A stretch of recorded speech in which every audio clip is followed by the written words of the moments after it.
দেশ ও দেশের বাইরে থেকে যে সকল দর্শকবৃন্দরা আমাদের ভিডিও দেখছেন সবাইকে কৃষি বার্তা চ্যানেলের পক্ষ থেকে আন্তরিক শুভেচ্ছা ও অভিনন্দন। আজকে আমরা এসেছি কুষ্টিয়া সদর উপজেলা আলমপুর ইউনিয়ন স্বর্গপুর গ্রামে। এখানে লিটন নার্সারিতে আমরা আছি। নার্সারির মালিকের সঙ্গে কথা বলে আমরা জানব এখানে কোন কোন চারা উৎপাদন করে, কিভাবে পরিচর্যা করে এবং তার বছর শেষে আয় ব্যয়ের পরিমাণটা আমরা জানব। তো চলুন এবার আমরা আপনাদেরকে নার্সারিটা ঘুরে দেখাই, নার্সারির মালিকের সঙ্গে কথাবার্তা বলে আপনাদেরকে জানাই।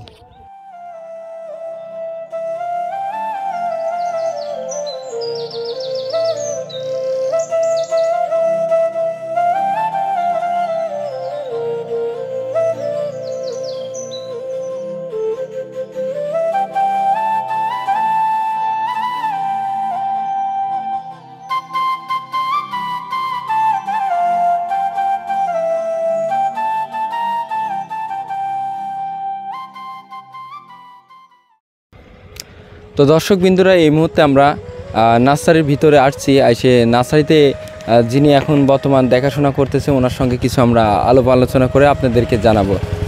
তো কাকা আসসালামু আলাইকুম। ওয়ালাইকুম আসসালাম। কাকা আপনার নাম? আমার নাম হজরত আলী। ও আচ্ছা কাকা, এটা হচ্ছে এই নার্সারিটা কোন জায়গায়? এটা নাম? এটা দরবেশপুর, আলমপুর ইউনিয়নের ভিতরে দরবেশপুর গ্রাম। দরবেশপুর।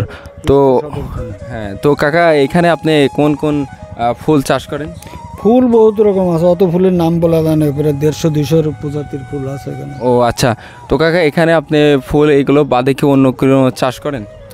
অন্য চাষ করি, আমার মাঠে ধানের চাষ আছে, ফুলের ওই যে কামিনী ফুলের বাগান আছে, এমনি তোমার মেঘনি চারা, কাঠ, ফল সবই করি। ও আচ্ছা, তো কাকা আপনি এগুলোর জন্য আপনি কোন কীটনাশক ব্যবহার করেন?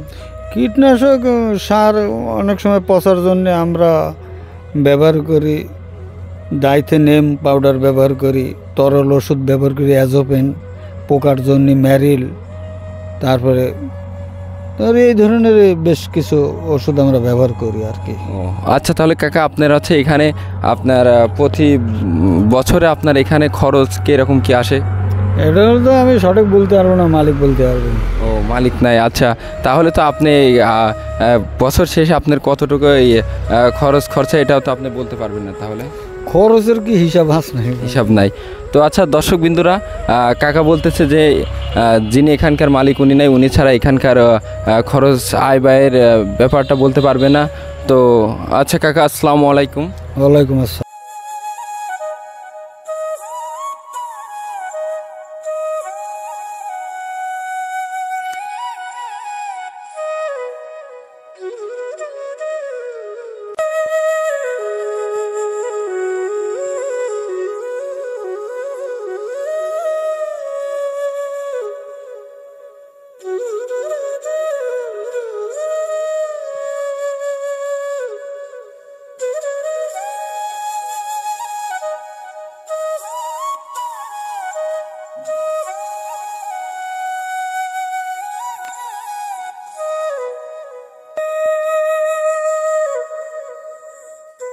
সুপ্রিয় দর্শক মণ্ডলী, আপনারা আজকে দেখছিলেন কুষ্টিয়া সদর উপজেলা দরবেশপুর লিটন নার্সারিতে। তো এখানে আমরা আপনাদেরকে নার্সারিটা ঘুরে দেখালাম। তো আমাদের ভিডিওটা যদি ভালো লেগে থাকে তাহলে আপনি অবশ্যই আমাদের চ্যানেলটি সাবস্ক্রাইব করবেন, আর যদি ফেসবুক থেকে দেখে থাকেন অবশ্যই ফলো লাইক করবেন। আন্তরিক শুভেচ্ছা ও অভিনন্দন জানিয়ে আজকের ভিডিও এই পর্যন্তই শেষ করছি। আসসালামু আলাইকুম।